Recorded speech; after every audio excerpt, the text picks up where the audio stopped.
Disclaimer! The following episode contains spoilers for Season 1 of Carnival Row. Don't go crying to your mum if we spoil it for you. You've been warned. Welcome to Podcapers, the official podcast of A Place to Hang Your Cape. And this week, can we hope for 2 good fantasy TV shows in a row? Maybe. Cue the music!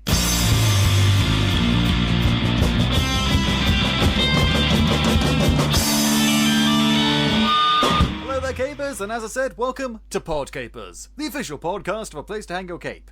My name's Scott James Merridew, and this is the show where I talk about various geek and nerd-related topics, and I'm joined each week by a very special different guest. It's Alex Mirabal back again on the show.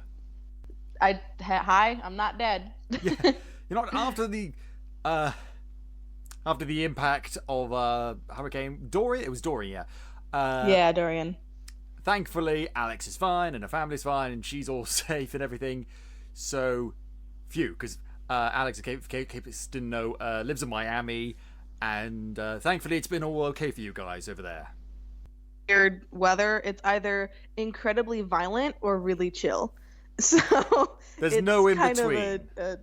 It really like it's probably the weirdest place I've lived ever. Jeez, why would people choose to live in a place like that? Didn't. Yeah. I didn't. Of course, we have. As much as we're glad that you are okay and your family's okay, of course, there's some people who very much aren't okay. Hurricane hit the Bahamas, far worse.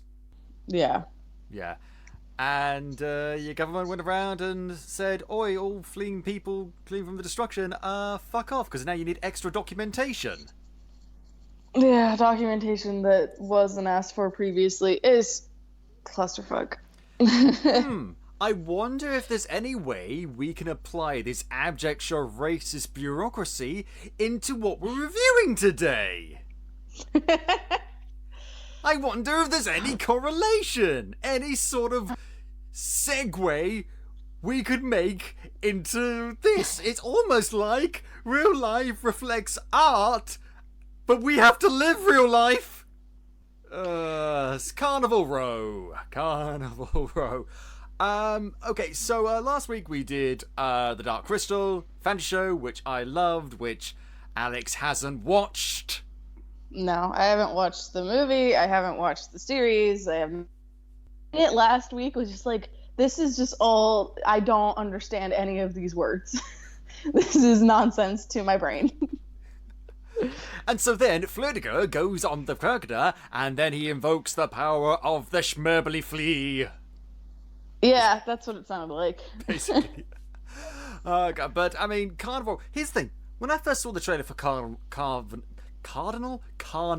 Row, I was intrigued, and I'd sworn that it felt familiar to me, and I thought that it was based on a book series, but apparently it's not.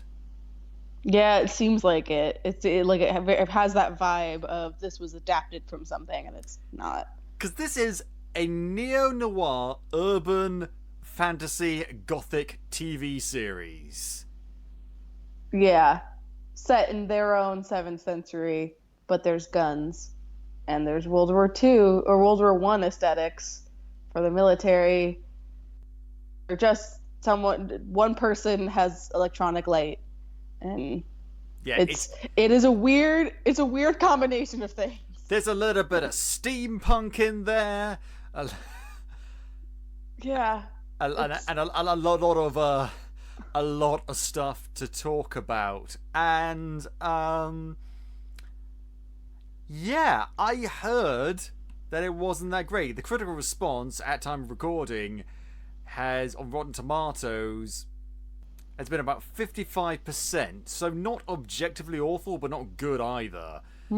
And I'll be honest, I found myself enjoying the show much more than I thought I would. Right, yeah, me too. Is it as good as The Dark Crystal? No, it's not. It's nowhere near as good as The Dark Crystal, but it's much better than I thought it would, and I think perhaps all of the consensus might not be entirely fair, but there are some definite problems. I think it has a lot of potential. Next season could be really, really good. Oh yeah, this season is just kind of eh. this fucking annoys me, right? This show got the green light for a second season in July. Bearing in mind that it premiered on Amazon Prime late August. That's why we've been so like, because we had to review The Dark Crystal and so. But here's the thing. Yeah, the Dark Crystal did that too. Yeah, but the Dark Crystal, right? As far as I'm aware, its second season is still being mulled over. So we've got an objectively brilliant season that everyone loved. There's a big, huge thing. They aren't sure quite whether they want to give it a second season or not, at least yet. Meanwhile, before this thing even airs, before they even knew whether people liked it or not, it's got the second season. And I'm just thinking, okay, like, I'm not saying this show doesn't deserve a second season. I agree, I think it would be better in second season. But, like, where's the fairness? Where's the justice in this? Different companies, different priorities. Amazon Netflix Prime versus Netflix. Yeah, Netflix has a major issue right now with very popular shows getting canceled because of the viewership numbers. Even if people are so into it, if fans are really excited about it and critics really like it, if there's not that viewership, they just can't do it. They don't have the money to keep going. That's what happened to the OA, which is a phenomenal show that I recommend everyone go watch. And maybe Netflix will bring it back. I doubt it, though. That's what happened to One Day at a Time.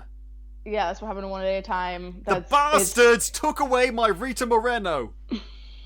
Yeah, the Get Down also had a rabid fan base. Netflix just cannot keep shows that have niche audiences, and I don't know why. Even though it's a really strong and quite plentiful niche audience. If it's not like, okay, Netflix, not everything can be Game of Thrones. Okay, not everything can bring in huge numbers. Because like there's so many shows. That actually might be the reason why they're canceling all these shows. They had a Game of Thrones rival in Marco Polo because it was so goddamn expensive to make. This would be Marco Polo. Seasons. I don't know how many seasons. Yeah, Marco Polo did not last as long as Netflix wanted it to because it was so expensive. So I think and because it was so boring, overly cautious. Yeah, guys, like, if you're gonna make these shows, then make these shows. Commit to them. If everyone hates them, by all means, drop it like it's hot. But if people actually fucking like it, then why would you get rid of it? It's insane, and they want to keep the moneymakers. That's why Stranger Things has been beaten into the ground like a dead horse. Yeah. But we're not here to talk about all of that. We're here to talk about Carnival Row, and there is some stuff to talk about. I'm a huge fantasy guy. I like that stuff. I also like my neo-noir. I like my Victorian Gothic aesthetic. I really like that. So this is a show that seems to be tailor-made for me. Oh, wait, it's got Orlando Bloom in it. Never mind. What did Orlando Bloom ever do to you? I just don't think he's that good. You know what? Orlando Bloom annoys me. Why? What's snapping? What's snapping? Are you snapping at your dog? I was cracking my knuckles. Okay, I can hear that. Jeez, how close are your knuckles are loud. Jeez, I mean, that's as much I can do. But no, here's the thing: Orlando Bloom, I think, is a good actor. Here's the thing: 9 times out of 10. He gives a so-so, middling, oftentimes shit performance. And it's like, occasionally, he does something great. Actually really great. But I just think, as actors go, he's kind of lazy. I think he skates by. And there are times when I was watching this show that I got that sense. And other times, I didn't. I thought, like, oh, he's actually kind of giving it a bit. But nowhere near as much as I can. And Cara Delevingne, poor Cara Delevingne, just acting all around him in circles. She skates by this. She dances through her performance. Yeah, Kara's killing it. Yeah, Kara, and that's honestly very surprising given Suicide Squad, because she was the weakest part of Suicide Squad. But that was the problem of her character, not her as an actor. Fair. I think she did the best she could with that shit. That also was her first acting role, was Suicide Squad. I thought it was Paper Towns. Oh, fuck, I forgot Paper Towns existed. You forgot about something related to John Green? The internet looks upon you with shame. I was too old to get into him when he got really popular with teenage girls. Same.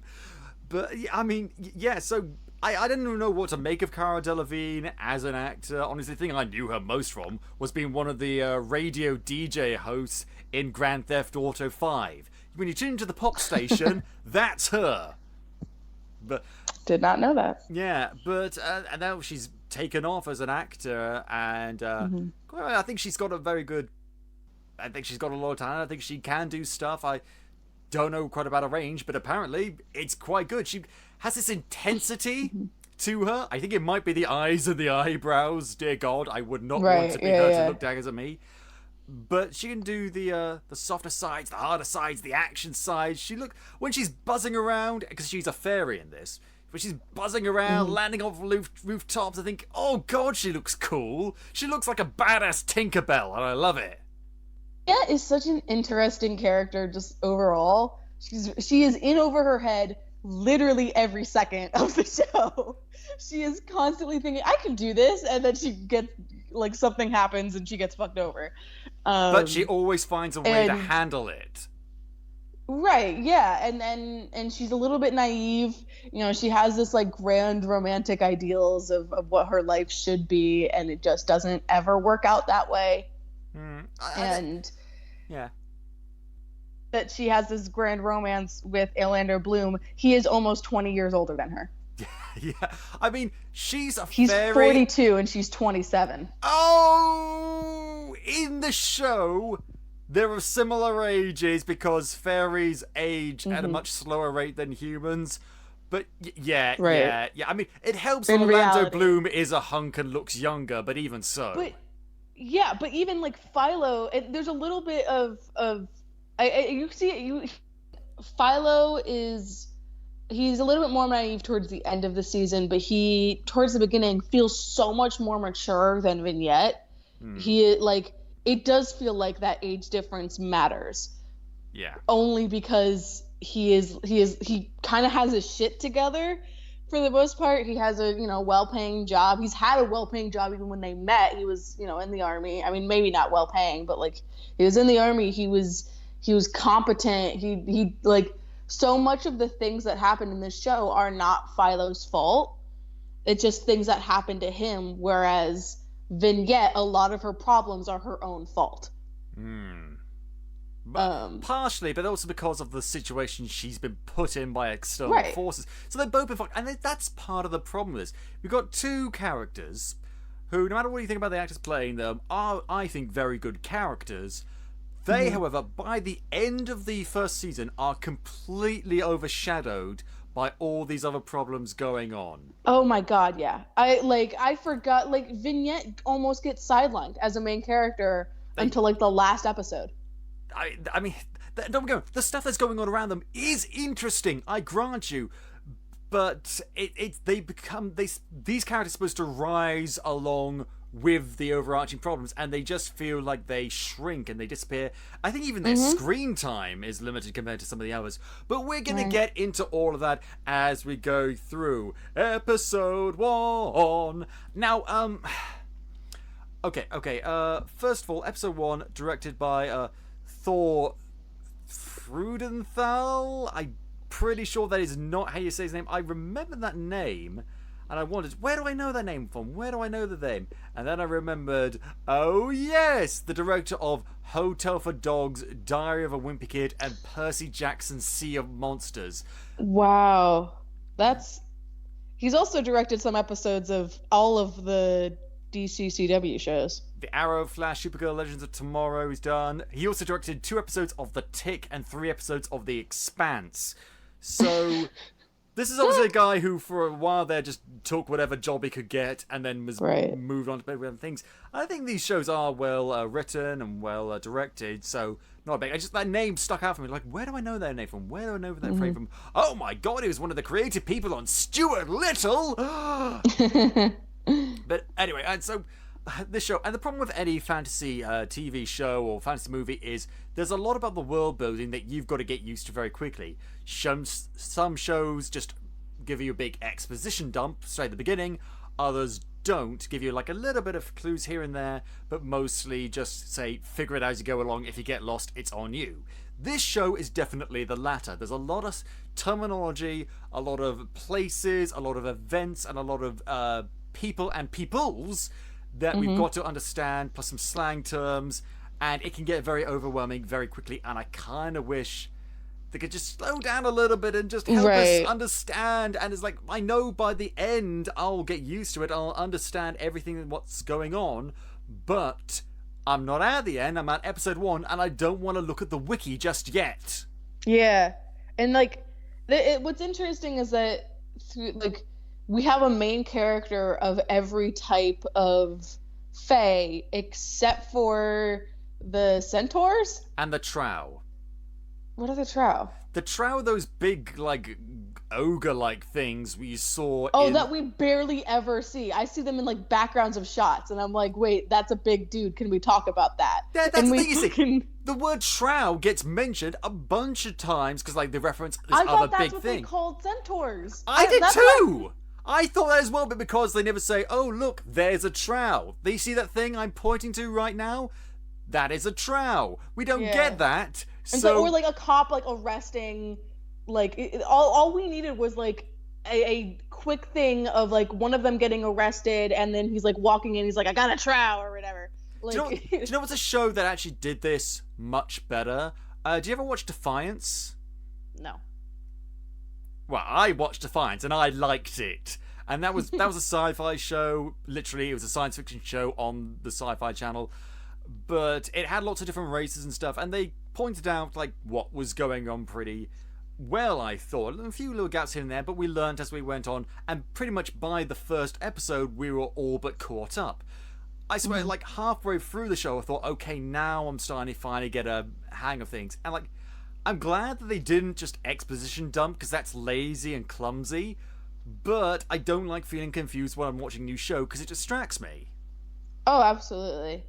It's very it's very confusing early on, and I think it still stays confusing towards the end too. There's just stuff they just don't explain, or I mean, for God's sake, like there's this race beings called the fawn that are referred to derogatively as pucks, and I thought that was legitimately just their names. I thought that was too. Yeah. I after I watched the show, I did go to the wiki to check things out, and I was surprised to learn. It's just like, you could be forgiven for thinking that was their name. And imagine if you suddenly got transported into this world and you saw a fawn and you was like, oh, they seem friendly, I'm gonna make friends with them. Hello, you're a puck, aren't you? And they had a horrible look on their face, like you just committed the ultimate social faux pas. And it's just like, but I blame this show for it. But anyway, and so we get a bit of a backstory, like it's on this random continent, Ternanok, but we don't know if that's a continent yet. We don't know anything. And it's like, okay, here there's 3 factions, like the Fayish people, and the Berg, and the Pact, and the Berg invaded. The Berg was allies with Ternanok. See, that makes it seem like they invaded. Right, they do make it. I think the idea that we don't have the whole story of why this war happened, but we know that at least the fairies were allied with the Berg, and then the Pact won the war, and the Berg turned its back on the Fae. Yes. One question. Ask me what the question is. What's the question? What the fuck is the Pact? The Pact is the other human country that we don't know anything about, except that they're invading Ternanok and killing everyone there. Are they human though? Because I swear I heard reference to the Pact being a different kind of Fae. They did say that they were infecting their own kind with the werewolf disease. Oh yeah. So I think they're just humans that most of them are also werewolves. Okay, cool. Because they've infected themselves. Right, okay, yeah, sure. Also, by the way, Capers, there's werewolves in this. Yeah, just fucking out of nowhere, there's werewolves. And now, werewolves. Yeah, because like the first scene, Vignette's killing this weird-looking dog, and I'm like, I don't like this. Like, it's a dog trying to kill things, but it's still a dog, and then like 2 episodes later you find out that's a werewolf, and I'm like, oh, okay. Yeah, that's what that thing was. This literally starts off, after a bit of a brief text exposition, and some scenes like soldiers and stuff, we see a bunch of Fae people running towards a cliff in a forest that's got like this barbed wire stuff on the trees so they can't fly away. Them getting like shot in the head whilst they're desperately running away. It's like, holy shit, this isn't fun. This is cool, but it's not fun. And then we see Cara Delevingne coming down like fucking badass Tinkerbell that she is, killing that werewolf thing. Helping, like, she saved this one person from getting eaten by a werewolf, only for that one person to immediately be shot in the head. Mm-hmm. I mean, she's like the only one who survives this, as far as we know. As far as we can see, yes. And then she jumps off the cliff and goes like full on Bella Swan in the second Twilight movie, except she's got wings, and she flies onto a ship. And I'm just thinking, please go to Neverland, please go to Neverland. Oh, you're going to a horrible city called the Burg where you're going to be an indentured servant. Oh, so not Neverland then. Okay, fine. And the ship then sinks, so she gets washed up on shore. Holy shit, Vignette is the worst life. Yeah, but we see Vignette again is the sole survivor of the boat crash. Yeah. And the only thing that she has with her is a photo of Orlando Bloom. Ooh. And the matchbook that was given to her about the hotel. That as the location of a friend of hers. Who's the best character in the show. Oh, that's Tourmaline, played by Carla Chrome of things like Misfits. You ever seen Misfits? No, but I hear a lot about it. It's a good show. She's good in it. And yeah, she's great in it. Tourmaline is a Fae person, a good friend of hers, / possibly on and off girlfriend. Yeah. Who is in her home country, is a poet laureate, and is now currently working in that hotel on the eponymous Carnival Row as a sex worker. I love her. She's awesome. She's the best. She does nothing wrong this entire goddamn show, and she gets shit on all the time. She spends 90% of her time just cleaning up after the messes of others. Oh yeah. She has her own shit together, but she can't help that she's like totally in love with Vignette, and it bites her in the ass constantly. God.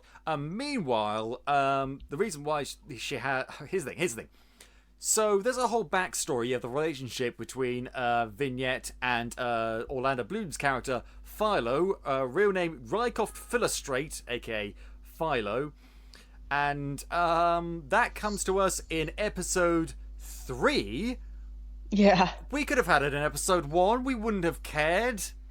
Yeah, I think they wanted to introduce the world as soon as possible. I think that's why it's ordered that way, is that the first 2 episodes are really building up, okay, these are the characters we're going to be focusing on, and this is the setting, but we're going to do a flashback real fast so you understand the background of Vignette and Philo. Yeah, they were focused on... And Tourmaline, in some cases, in a little bit of it.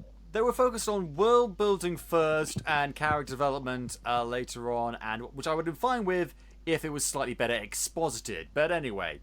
Right. And here's the thing, though. Vignette willingly went into the whole indentured servitude thing as a price to pay for getting out of a horrible continent that's been overrun by the Pact, going to this place called the Burg, which is like, okay, yes, because a city is another name for Burg. And the ship that she was on, that shipwreck, belonged to this guy called Ezra Spurnrose, and who lives... This is where every single main character, even though they split off, like, they all are really interconnected in ways you don't realize at first glance. Yes, and here's the thing. It's clear that this show is trying to be a little bit Game of Thronesy, with multiple running storylines, trying to have a bit of a closer connection with its characters, but it very much shows. This Ezra guy lives with his sister Imogen, and they are... You know, they're not the worst. They are the worst. I was going to say they are the worst. But here's the thing: they are everything that was wrong with English white Victorian society, and in many cases, what's wrong with society today. And they owned the ship. Ship sank, and it means their fortune. Oh no, it's about to go away. Oh shit! What do we do? What do we do? What do we do? But it's okay because we got a new neighbor. Oh, we'll get to that. No, Vignette, because she survives, and they say, okay, so, like, we own your indentured servitude contracts, you can work as a maid for Imogen. I'd honestly rather die. Yeah. Because she's the worst. Oh, God. And so, I mean, what I like about this, it's this... Well, in case you haven't figured it out by now, this show is about bigotry. There are laws to oppress and discriminate against all the different Fae people.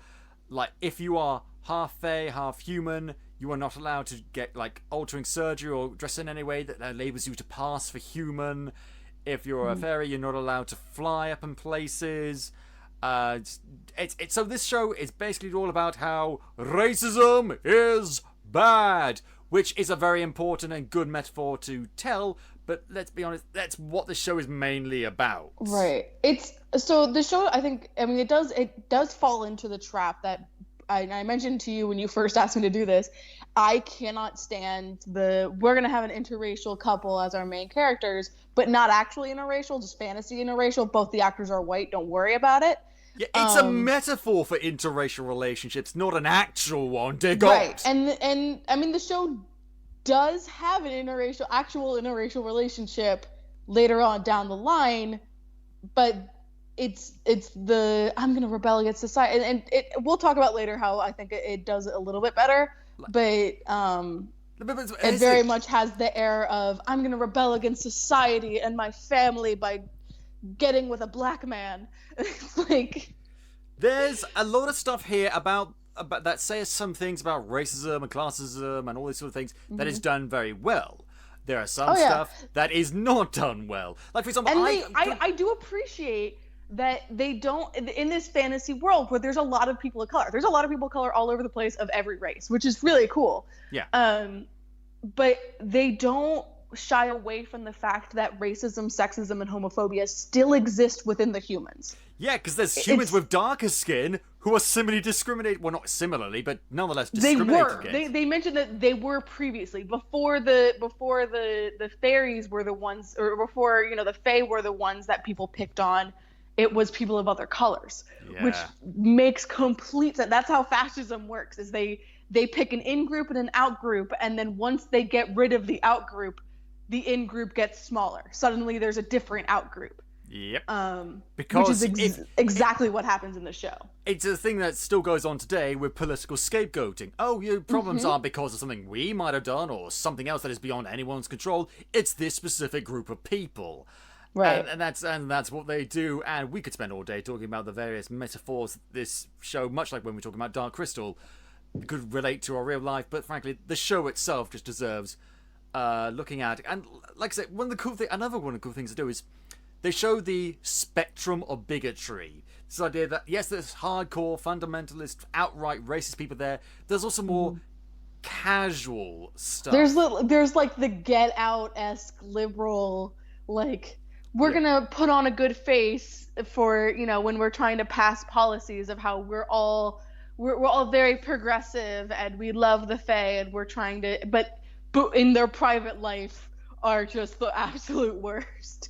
Yeah, we'll use all the slurs and we'll, mistreat the Fae that live with them and work for them. And it starts right away with how Imogen acts with Vignette, who's now a maid. I mean, if you looked at it from a really far perspective, you might think, oh, she's being nice to her because she's not mistreating her, but she is, because she's saying horrible things about.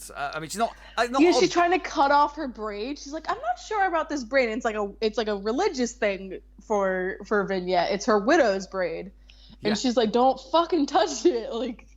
And she's like, and immediately when she says that, rather than apologizing, Imogen then says, I hope you're not going to be any bother or a problem or anything. Mm-hmm. Oh, anyway, and so. Vignette managed to get to Carnival Row, which, and honestly, like, the show's called Carnival Row. It's not a lot of it happens on Carnival Row. Very little of it, actually. Yeah, it's actually mostly in the higher class areas, I think. Yeah. Off of the road. Also, there's a monorail on Carnival Row, and I have never fucking once, the entire show, seen any kind of monorail actually moving on that. There's just the track. and it drives me fucking crazy. Welcome to this idea of roadworks in Britain. Like, nothing ever gets done. The roadworks appear, traffic gets slowed down, and then nothing happens, and we just live like that. It, like, I just want just like one clip of some like rich person being disgusted that they have to take the monorail through Carnival Row or something, or just like in the background, just like a little Bucky going around the monorail. But no, it's just there the entire show. It's like, please just put something on it. I think, Alex, you're more concerned about this than the racism. Let it go. It drive. I don't know why it drove me so crazy. It just, I hated it. It was like, oh, you have this monorail for aesthetics and nothing else. Is the thing that on Carnival Row, Vignette goes to meet her friend Tourmaline that we mentioned earlier, and she's like saying, "Oh, you still got a widow's braid?" She's like, "Yeah, but Imogen, Vignette, Philo's alive. I thought he was dead." Okay, great. This is a huge revelation for her, but we don't quite get it. Philo at this point is a police inspector. Yeah, and we've seen Philo. It's not us learning that Philo's alive that's so surprising. Like, we know that Philo's alive because we've seen him a few times at this point. And also, like, in the trailers and shit. Like, we get it. Yeah, too. Yeah. And turns out that Philo's investigating these violent attacks on Fae people by this person called Unseelie Jack, which I love as a name for a fairy serial killer.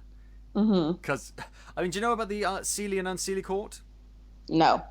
Right, so this in British mythology, well, like fairy mythology, there's the idea of the Seelie court and the Unseelie court. The Seelie court is like Queen Titania and Oberon, all the lovely magical pixies, Robin Goodfellow and Pucks and sprites and all like the loveliest little things you've ever seen. And the Unseelie court are like dark fairies, evil fairies, changing fairies, like creepy fairies. And so Unseelie, in this case, and they say in the show, means hateful. But I think that's pretty cool that it's like meant to be this dark fairy killer.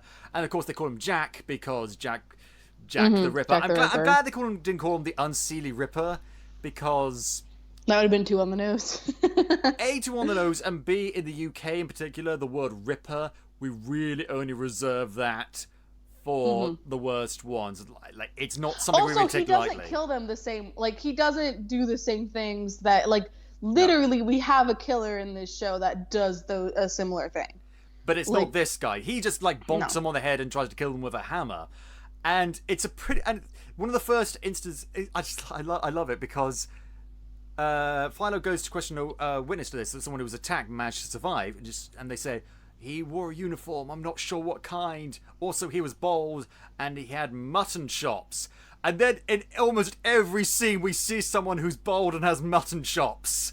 Mm-hmm. Like, that's just the look. That's the style right now, honey. It's everywhere. And so we're led to believe that it's this police officer who's like really racist against fairy people, almost cartoonishly so. But then again, like real people, like this. There's a scene where he goes to like a big angry sort of meeting between lots of similarly angry white men who are not happy about all these dirty fairy people coming in here and taking our jobs. It remind me very much of a scene in This Is England. I don't know if you've seen that movie, featuring. No. Well, it's all about this kid and him getting involved with right-wing people in the UK in the 1980s, which were and still are vicious bastards.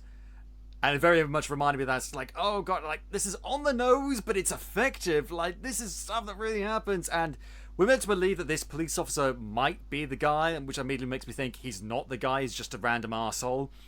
Although he keeps on appearing throughout the show. But they eventually discover that it's, in fact, because the way it's spaced out, it's when a ship comes to port, and it's, in fact, a sailor. It's not just a sailor, it's that guy from Broadchurch! And not Grace Point. It's not Grace Point. I know you've got your own version, but no one gives a shit. And they have no idea what you're talking about. You don't know about Grace Point and Broadchurch? I've heard of Broadchurch. I've never heard of Grace Point. Broadchurch, if you don't know, was a very well known, and it is a very great British TV drama on ITV, starring David Tennant and Olivia Colman. It's great, they're great. And the Americans loved it so much, they decided to import it over. Oh, wait, no, they just remade it. And they cast David Tennant in the same role, just with an American accent. Weird. Broadchurch lasted for, I think, 3 seasons. Graceport lasted for 1. Just gonna let that speak for itself. Moving on. and so it culminates in Philo giving chase over the rooftops in a pretty cool scene. It's like the cool detective inspector chasing the villain across Victorian Gothic rooftops. I really like that aesthetic. And he managed to catch up to him, and the man's like, oh no, because I had to kill him because I've seen things and I'm mad. Because a dark god has awakened. Oh no. And then he commits suicide by falling off the roof. Oh no. Meanwhile, while all that's going on, you mentioned earlier that Imogen and Ezra have a new neighbor. It's a faun named Mr. Agrius, who I keep on about to mispronounce as egregious, but to him, to them, he is very much egregious. How dare this filthy puck, as they put it, move in next door? Oh God, it's very much played by a black man, so they have that. It's not. We're not just getting white fairy folk or fae. We're also getting people of color as fae, which is good. Played by David Gyasi. I'm not sure if that's how he's pronounced his name. I'm sorry if it's not. And yeah, he does a great. Because you know what I love about this character? He gives no fucking shits. He gives no fucking shits. So like, if you are racist to him, he'll just in the most witty. He has a level of petty and smite that I strive for. It's amazing. And like, so if you're rude to him or discourteous to him, he'll let you know. If you are condescending to him, like later on in another episode, there's a scene where a guy says, "Oh, hello. Oh, yes." When everyone's like around him, like being very like not looking him in the eye, and not talking. He's like, "Oh, hello. It's wonderful to meet you. I say, do you perhaps have any thoughts on this all these like anti fairy laws that've been going around?" It's like, well, why would I think about that? And like, why would I talk about that? It's like, well, because you're one of them. Oh, I see. So, of course, because I'm one of them, that's all I'd want to talk about. Oh, well, oh dear, my intestines are slowly imploding. Oh, God. I love when he's just like, I don't know why, like, what's the problem here? I don't see what the issue, like, he is just because, yeah. No, yeah, I am, yeah. He is so petty, and I adore him. But you understand why he's petty. He never becomes unlikable. He does stuff that we might not necessarily agree with, but you understand why he does it. And it's great because I sort of talked about the spectrum of bigotry.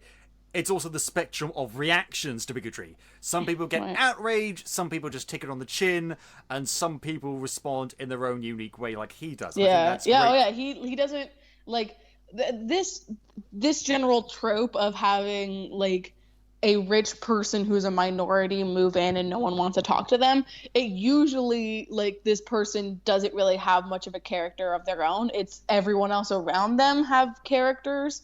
And so him having such a distinct how does you being personality... how does your being racially discriminated against affect me as a character? Yeah, exactly. And I was worried that that's what we were going to run into, but he has such a distinct personality. He's deep. He has a lot of facets to him. I like him a lot. He's got a bitchin' mustache. He's great. Yes. And while all that's going on, the city's being run by this chancellor, played by Jared Harris, because he's everywhere nowadays. Yeah. Playing Absalom Breakspear. We talk about how Vignette gets into situations over her head and bad shit happens to Tourmaline. Dear God, Absalom Breakspear. This guy, he just tries his best. Not very well, but it's all he does. He's just yanked around this entire season. I don't think he does anything on his own. No, like, horrible things just keeps happening all around him, and he just doesn't do shit, and stuff keeps happening to him, and it's kind of funny. Cause, like, I think it's only, like, the second to last episode that he does something. Yeah. Or the third to last episode or something. Like, the only thing he cares about is his wife, his son, and his pet bear. He loses all of them by the end. Yeah. In various different ways, and we're going to get into why. So, and he gets a son. He loses a son and gets one.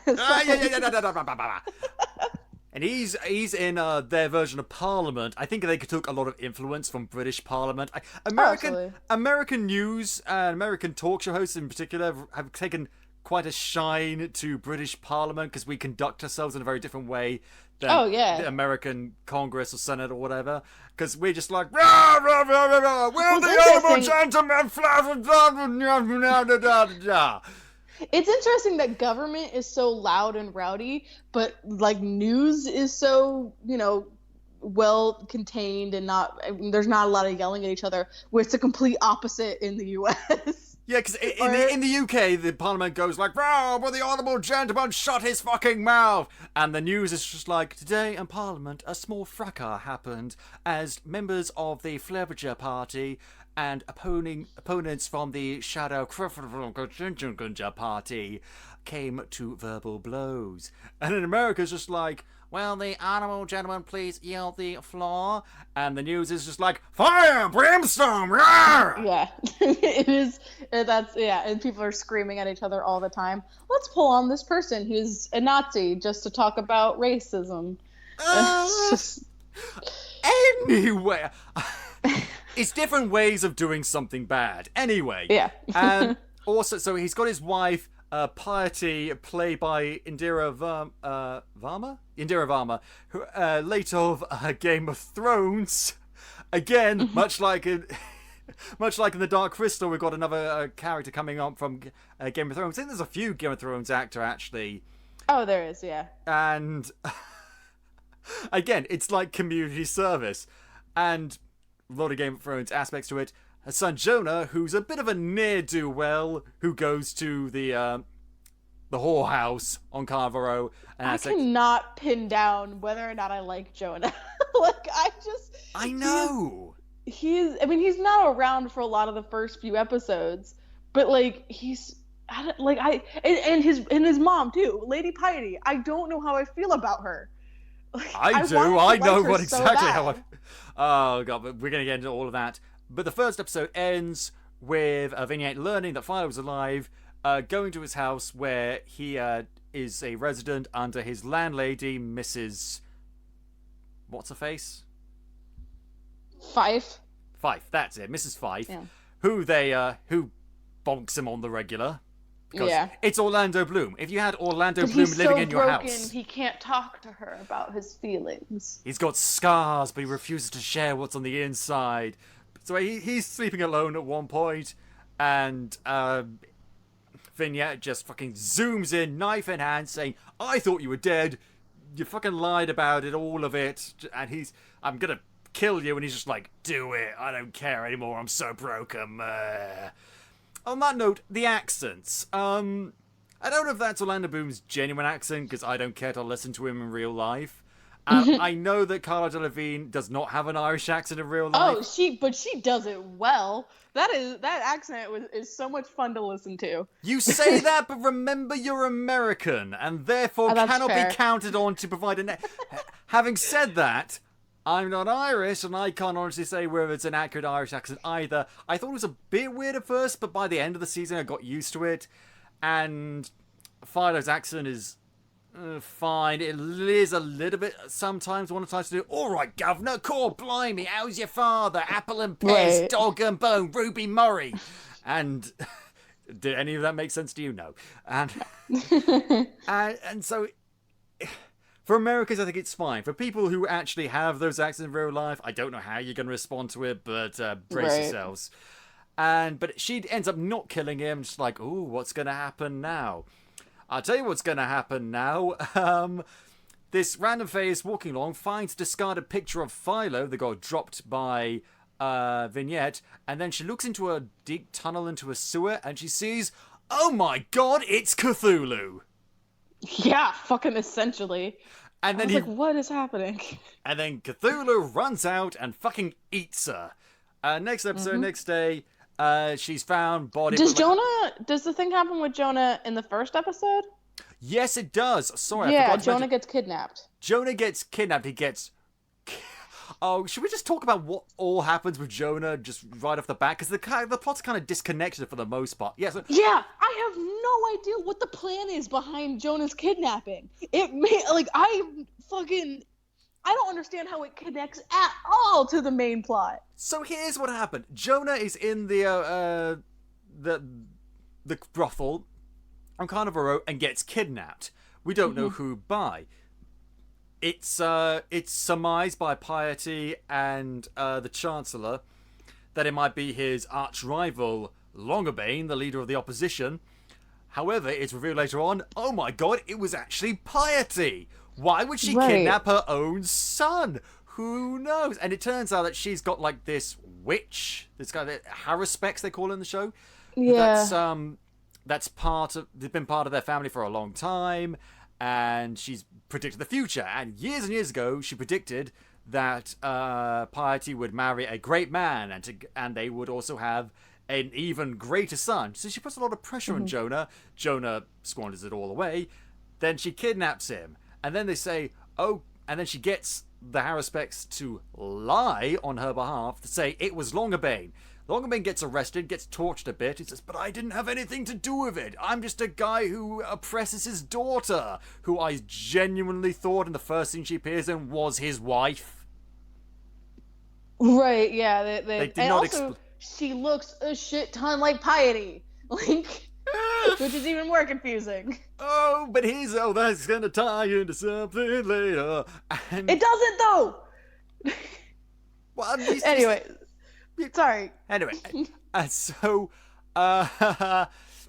she's just like, oh, that's okay. I know you didn't have anything to do with it. Here, drink this water. Does that feel nice? Whoops, it's poison. What's that? You say you're holding my son at this place? That's literally how she says it. She's such an evil badass. She does. Yeah, I love these first episodes with Piety. She's great. Indira Varma, I've only seen her in 3 things. This, Torchwood, and Game of Thrones. She's evil in all of them.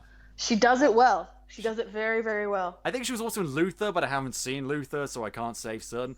But yeah, it's yeah, and so she kills him and then says, "It's okay. I was able to wrestle like a name out of him. I know where her son is. Oh, thank goodness!" And they find him. And it's like, "Oh, Father, I'm so glad to be home." Click, clack, click, clack, and he hears the sound of Piety's heels on the floor, and it sounds just like when he was kidnapped and he had a bag over his head, and immediately it's like, did my mum kidnap me?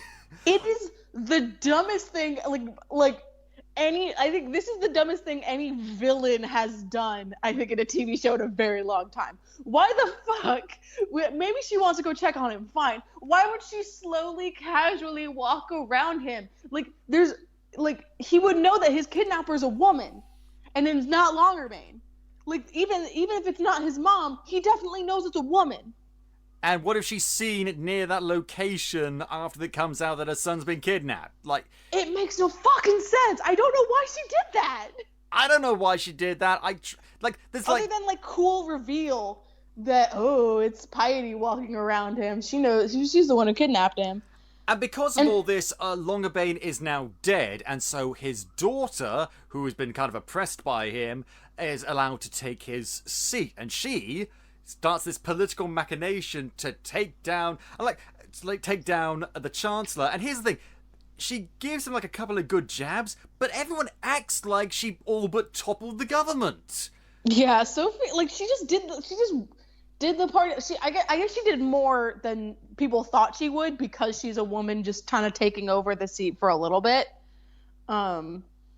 So I think people were surprised. I think the idea was that people were pleasantly surprised by her. Maybe. People on her side. Yeah, I doubt that this overly patriarchal society would be that pleased with her. But in any case, right. Well, there are women. You don't see a lot of them, but there are women on both sides. There are women in Parliament. Man, you can barely see them. Yeah, you can barely see them, but it's more obvious when they're all dressed in black later. Yeah. Because they're wearing dresses, but. And so Sophie Longerbane conducts a funeral for her father that's been allowed for some reason by the Chancellor.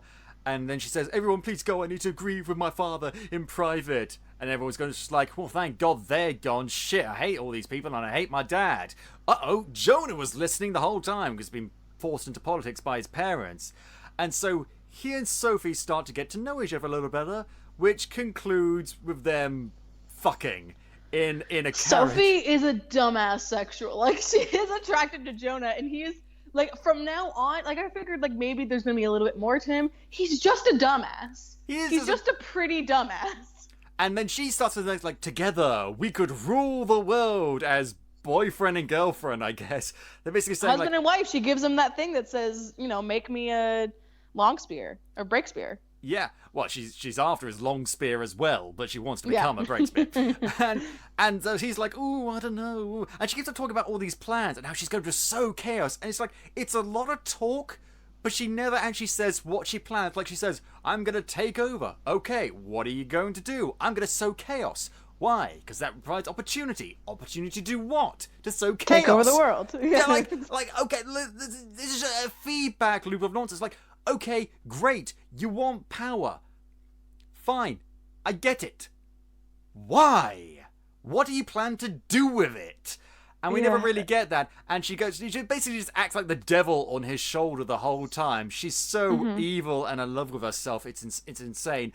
But then his mum, Piety, finds out. It's like, I'd much rather you were at the brothel on Carnival Row than getting with her. And he's like, why? I can't tell you. Why? I can't tell you. Why? My sister, my mother, my sister, my daughter, my sister. Oh!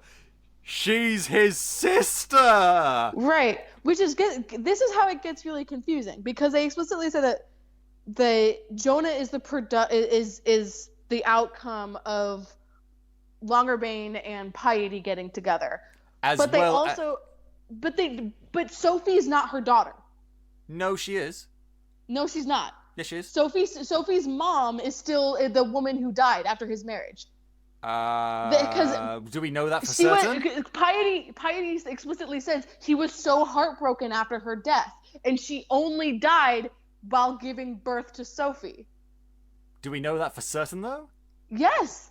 Really? That was the reason why, you know, so Sophie is so like, I know my mother was this, my mother was that, and he like. That's the reason she gave, and she's known to be quite the little liar. Right, but Longerbane, like, Piety explicitly says that they got together after his wife died. Oh, well then they're the half brother and sister then. So yeah, they're half siblings. Which the reason, like, them looking, like Piety and Sophie looking so much alike is why that is so goddamn confusing. I think maybe yes. I think it's clear that Longerbane had a type. Oh yeah. And here's the thing. And so Jonah goes to Sophie and says, okay, look, so I just found out something awful. Turns out we're bro and sis, so this thing that's going on can't happen anymore. And she's like, oh, I knew about it. Wait, what? Oh yeah, I'm going full Lannister! You can't stop me! Mm-hmm. And she's like, oh, whatever. Like, our dynasties are built on this kind of stuff. Which is true. They talk about like her like culture and her people are like descended from something equivalent to Egyptian people, and the Egyptian dynasty was maintained by brothers fucking sisters and marrying them. So was all of Europe. Yeah. So it's not just Egypt, it's all of Europe that did it too. I'm looking at you, Liz. There's a reason why you're all hemophiliacs. And oh god, and so we'll leave that there for now. We'll leave that story thread there for now. Meanwhile, Philo's investigating the death of this fae that got killed by Cthulhu called Ashling. And a lot of the fairy people have like Irish names in this, like Ashling and Aoife and stuff like that. Not so much Vignette. I don't know where they got Vignette from. It sounds like a salad Vignette dressing. is like an actual word. There's a couple people who in this show that just are, their names are just actually words. Yeah. It's like Philo and Vignette. Vignette's just it's like a short play. It's a short story. Vignette Stomos sounds like a salad dressing. That's true. Yeah. Yeah. I'm pretty sure tourmaline is also a thing. Like, tourmaline is an actual liquid that people use for shit, right? Like, it sounds like a drain cleaner. Apologies to Right. anyone who's actually called Tourmaline who may be listening. Anyway, so he finds out that Aisling was a singer who fell from grace and turned into a bit of a recluse. He finds this out by an old friend of hers who returns, Runyon Millwood. Tourmaline's a gemstone. Sorry. Tourmaline is a gemstone.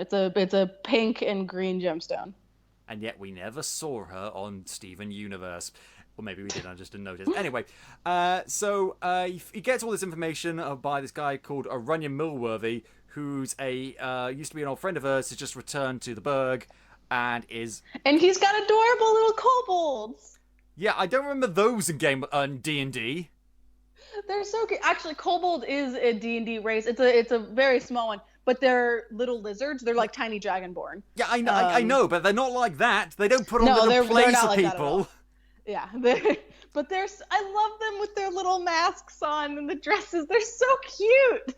He does like little puppet shows, but with like tiny kobold actors. It's great. And sadly, he pops up a couple of times in the show. They get accidentally deported, and it's yeah. He's another weird character that doesn't really connect that much, but they focus a lot of time on him. And then he's about to leave the town permanently, but by coincidence happens to run into an old colleague who says, "Hey, you want to be a tutor for Jonah?" And he's like, "Yeah, sure." And then he's just like, "Okay, Jonah, I'm going to teach you." He's like, "No, you're not. I'm going to pay you not to teach me so I can do other shit." He's just like, "Haha, no, I'm going to teach you." "Oh, okay, then your slightly worded use of tone has settled me down and now I'm going to study." And then later on, he gets elevated to a much higher position of power due to the fact that he's an honest man. And I do like the character. He's played very well, and he's a good character. He's really nice. But, yeah, he's just someone... Yeah, he really just doesn't connect. There's a lot of time spent on him that I don't think is necessary. We're not going to mention him after this. That's it. Like, he has no connection to the story other than he was Ansling's friend. And so... Oh, God. So much to get through. So he follows this. There's lots of stuff I could mention. There's stuff inside the police and in terms of the laws and the society. Let's just try and get through the story. At one point, so he's doing that all that investigation. Meanwhile, Imogen meets Agrias properly. There's I say sparks fly. Spite flies. Yeah. I mean, he hits on her. He's like, you're wearing this like perfume that's from Carnival Row. I know what it's made out of, and I know you don't need to wear it. And she's like, how fucking dare you? Like, come on to me, and leaves. Because I wasn't sure if he was coming onto her or just straight up insulting her. I think he's coming on her. I think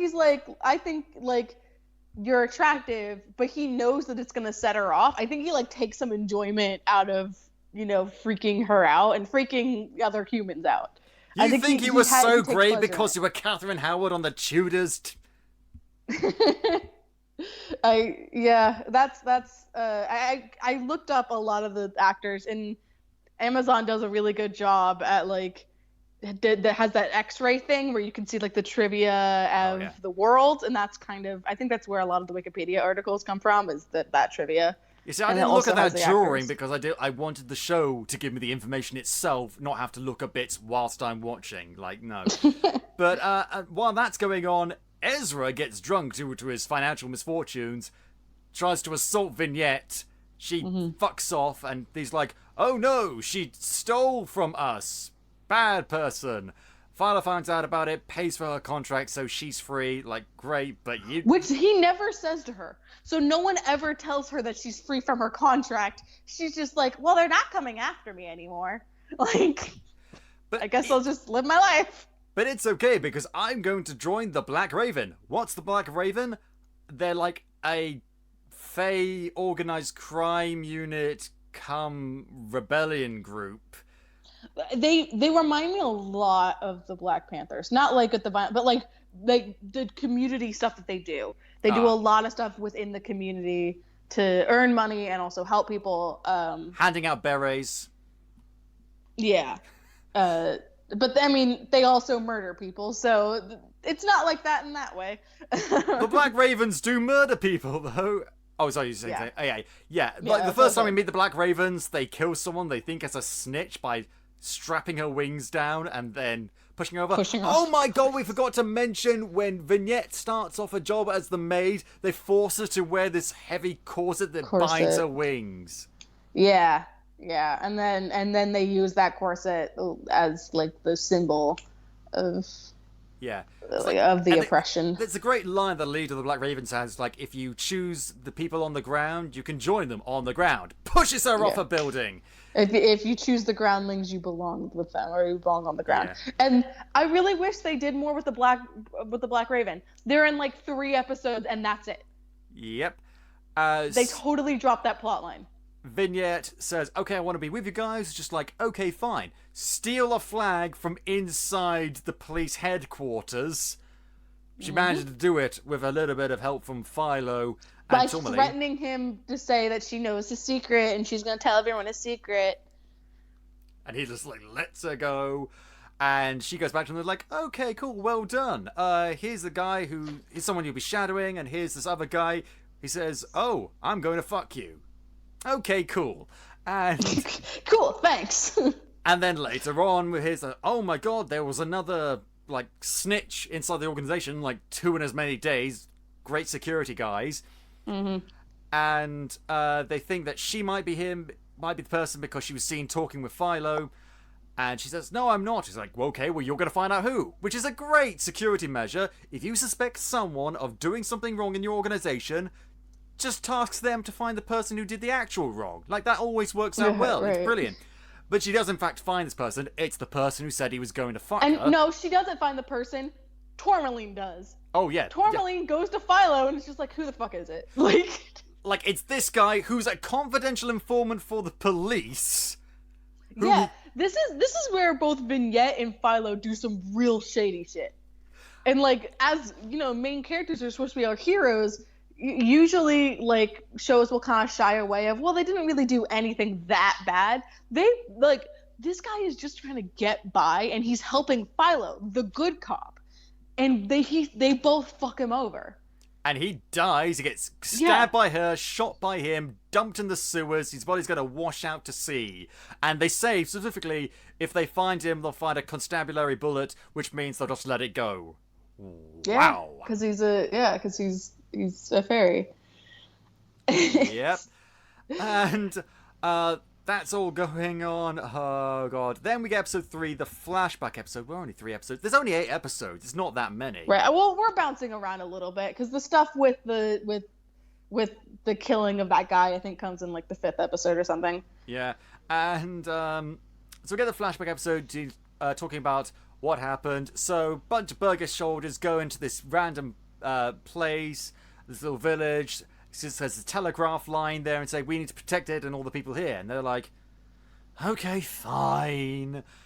And Philo eventually meets up with Vignette, who's tasked with defending the library that's there, that has like their whole history and lots of their legends and stuff, including a book that is very similar to a book that Philo has about a guy who goes to the moon and marries a moon princess. Oh, hello, Edgar Rice Burroughs. I didn't see you there. And it's has a baby and then leaves, and then the baby spends the whole time trying to find her parents or her dad. Yep, and that's exactly like what happens in the story in the library, the Fae Village, and which is supposedly a history book. It's how humans first met Fae. And also happens in the story. Oh, it's all so meta. Mm-hmm. And but it doesn't happen in the story the way you think it's gonna. No. That's a good kind of messing with your expectations, I think. Yep. It's like you think that's like, oh, that's what's gonna happen because he just ran away after sleeping with Vignette, and maybe she's gonna get pregnant or something. That's not what happens. That's not what happens, no. Vignette helps them to fix the telegraph wire, but then they get attacked by those werewolf things. Their friend, Philo's friend Darius, gets bitten. He's another character that's pops up a couple of times. You could have written him out. He doesn't need to I forgot that, like, it took me, like, 4 episodes to really connect that the guy that he's been talking to in the cell randomly is Darius. Because he gets put in prison because he's a fucking werewolf, supposedly on Philo's say-so. And here's the thing, he says, like, if Philo, if you get discovered about this secret that we're not going to tell you just yet, but just give us a sec, gets out, and I'm here just because of your good word, what's going to happen to me? His secret gets out, his life gets ruined. Nothing happens to him. We don't hear anything about Darius. He disappears. Like, and honestly, I totally, those scenes just go completely over my head because I don't remember anything about them because they're not memorable. This is the what ones we with mean. Darius in the present. This is what we mean by characters overshadowed by the overarching themes. That was more important than focus on the characters that we might potentially care about or actually do care about. But back in the flashback, they get closer, they have sex in a cave, seemingly apropos of nothing. This is where the CG is, I think, at its worst. There's some moments where it's like sometimes the wings kind of look kind of funky, but this is where it's absolutely at their worst, where he's like her wings start lighting up or whatever. She has a winggasm. Yeah, he touches her wing. Neither the wing nor his hand look real. He looks like they just kind of put a CG hand in there, and it looks like garbage. There's some flying scenes with the fairies that look really, really good, and then there's this, and it's not that great. But first season CGI doesn't usually look this good anyway, so I'll take what I can get. Right. But then it turns out the Pact are approaching in. They've got like an airship and they're bombing things. So they've got like this creepy steampunk thing going on. Lots of people getting killed. They get separated, but Philo chooses not to go after her and reunite with her. Instead, asking like the leader of their village to tell her that he died based on some pretty bad advice from Tourmaline. Right. Yeah. And it seems like the reason why they broke up and were almost destined never to meet each other again could have been avoided, I think. I honestly think that Tourmaline is more warning him like, hey, you're a human, she's a fairy, something goes wrong, it's not going to be you that takes the heat for it, it's going to be her. And I think that's sound advice. How he interprets it as, I gotta fake my own death, is really fucking stupid. And Tourmaline points that out in a later episode. She says, I never told you to fake your death. That's not what I said. And because she knows Philo's in Carnival Row because she was there before Vignette. That's how she tells Vignette. So, like, she didn't even know that he had faked his death. Like, she had no idea that he did until Vignette told her. I thought you just, like, did it by text or something. This is worse. Right, it's like, this is fucking way worse, dude. But then we learn, before that happens, we learn that this whole secret that's going on with Philo is that, he's half fairy. He was an orphan, grew up in an orphanage, and had his wings cut off when he was a baby, presumably to pass like a normal person. Apparently, that's a big no-no in a Burgish society, so he's got to be kept secret. And there's a ton of metaphors you can derive from this to extrapolate to a real life. I mean, for me, there's a ton. There's obviously there's the LGBTQI plus metaphor. Oh God, yeah. There's a huge intersex. Like, this is something that actually happens to intersex people. Yeah. When they're babies. Like. Oh, that's even better. Yeah. So, because like parents decide what gender they're going to raise them as and alter their body accordingly. Mm-hmm. And then sometimes they get it wrong. They get it totally wrong. Yeah, here's an idea. Maybe don't mess with your kids' genitals unless there's an actual medical reason to do so until, like, they're older and can choose for themselves. Yeah. Jeez. I don't care whether it's intersex people or deciding to circumcise your kid. Just fucking don't do it until they can have their own body autonomy. You can't... I really feel quite strongly about this. But anyway. And so that happens, and then we flash forward back to the present, and they're basically saying, look, like, we're done, we're broken up, it's not going to happen. Right.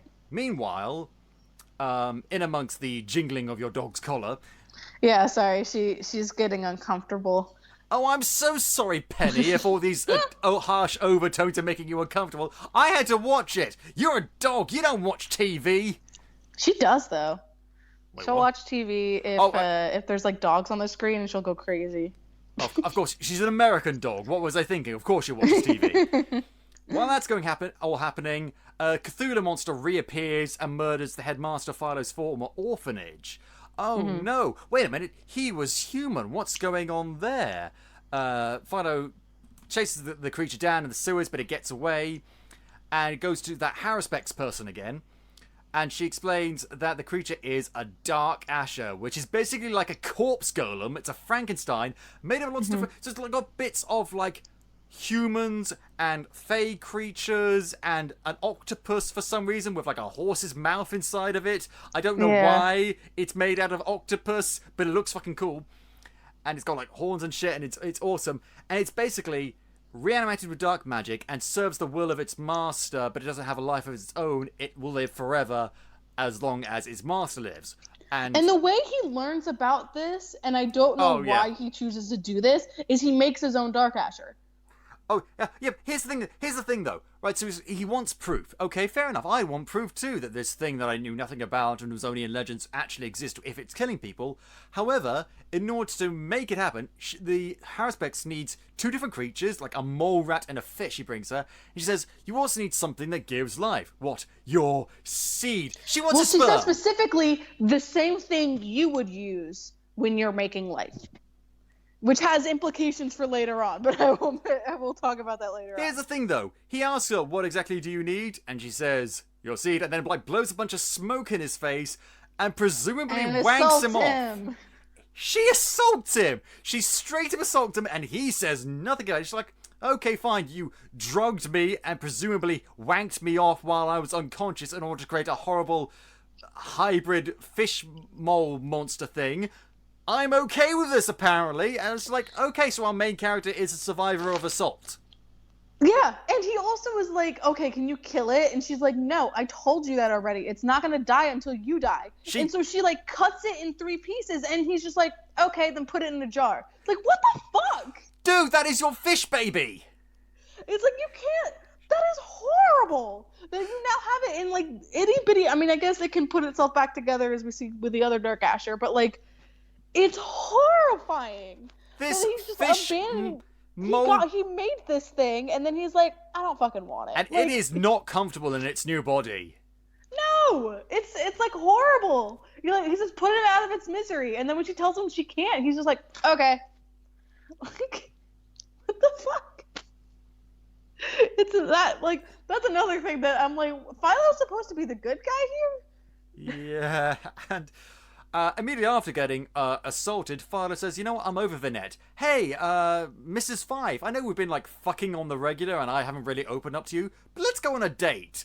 And they start going out, and they seem to have a pretty good relationship. They start to get a bit closer and closer to the point where he reveals to her, I am a half-blood, like, got a operation when I was a kid, didn't know about it, and that's what I've been hiding from you. And... we're led to believe for a split second that she might accept him for it, and immediately she screams, get out!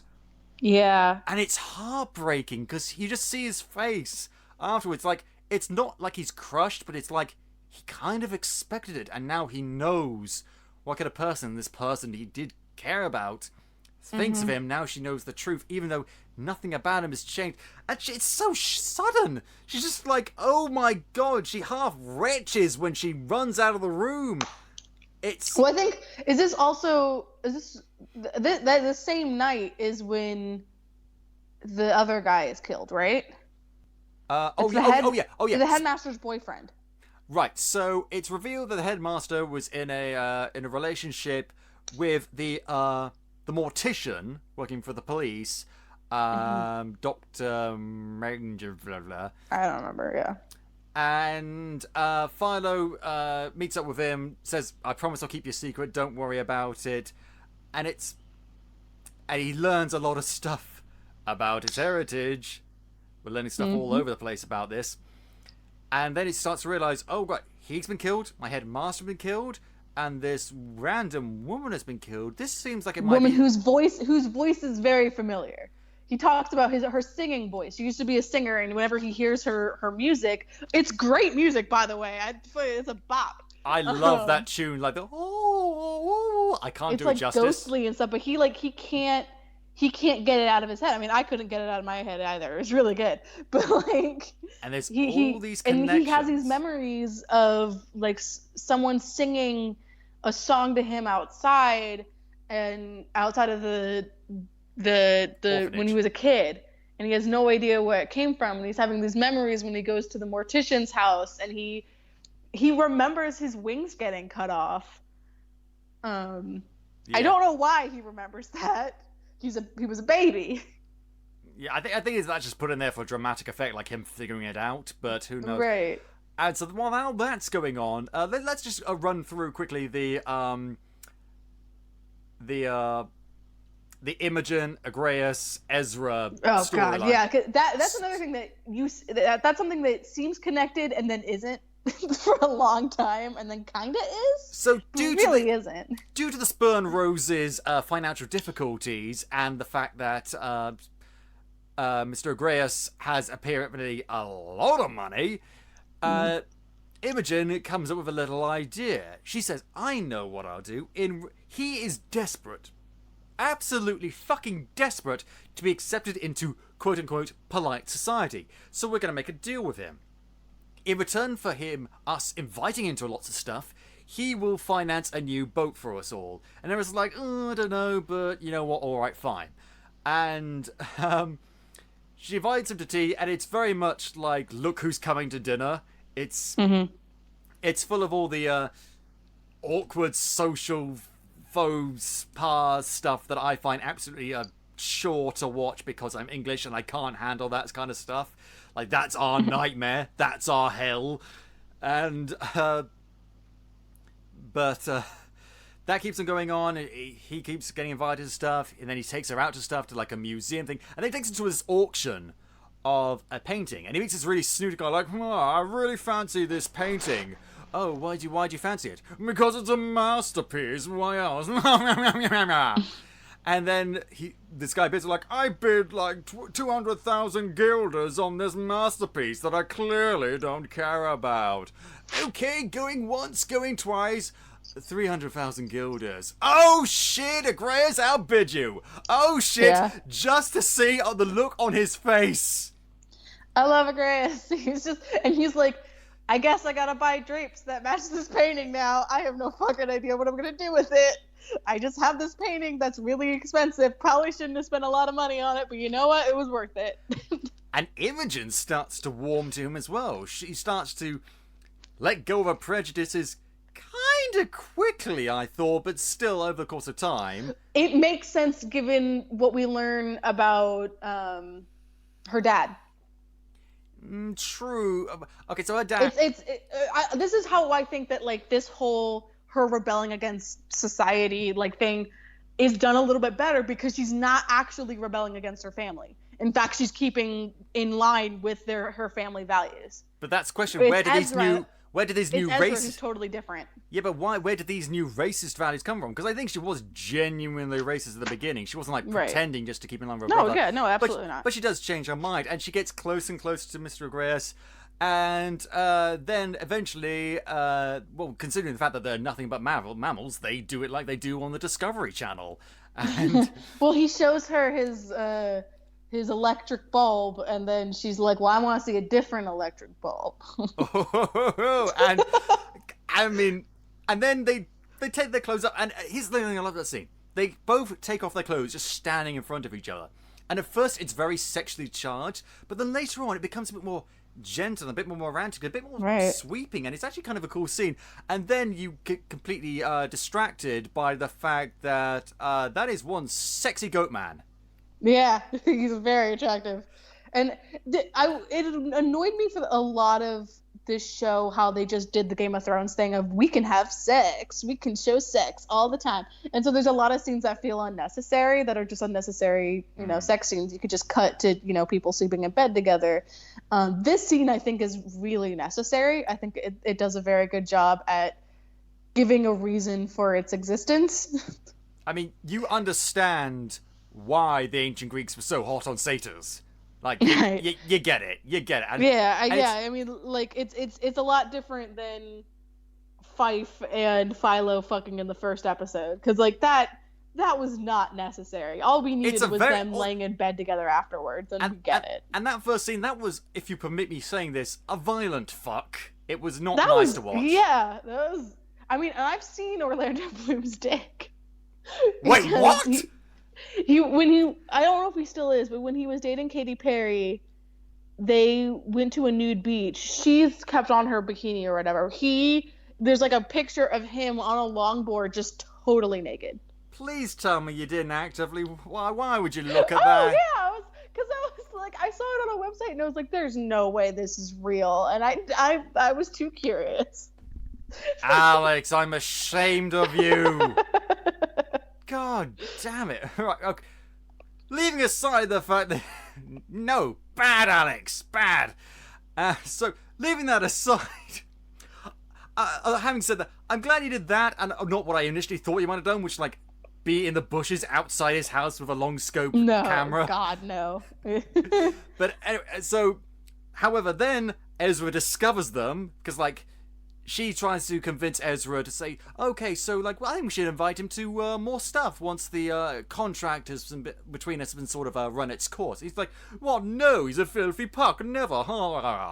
And she's like, oh, dear. And then she goes over to Grace's house to, well, it's a booty call, basically. But he's just like, he's been thinking it through, and he's just like, yeah, no, I'm going to pretend that I don't like you, and then I'm going to say really obviously horrible things just to drive you further away, because this always works. This isn't ever stupid, rather than just, I don't know, talking to people and explaining your point of view. But right. I guess that's all he could do, because then she convinces him to have sex in front of a window. In front of a window! Yeah. And Ezra sees and immediately thinks, my sister is having sex with a goat man. Where's my gun? Yeah. And I go, what was his plan? What was his plan? 1 to 1,000 very fast. Well, that escalated quickly. Like, he gets his gun, goes back over there, finds them in bed. He says, like, okay, you put your clothes on. You, Mr. Tumnus, get up and turn around and face the wall. And Grace is not fucking taking it. He's like, no, fuck you. And like... and no, it's Imogen who hits him in the back of the head first with something, and then he falls over, and then Agreus headbutts him.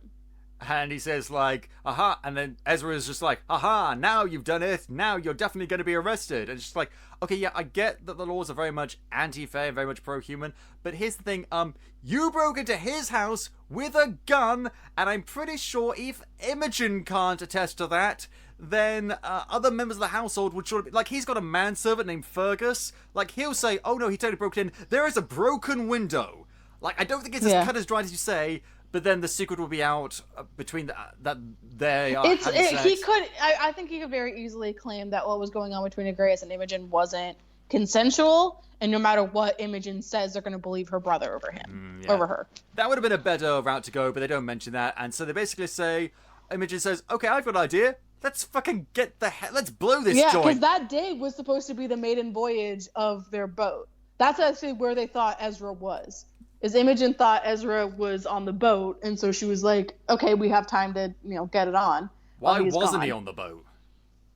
He was trying to catch her. He lied to her so he could catch her with Agreus, because he suspected something was going on. Ah, okay, right.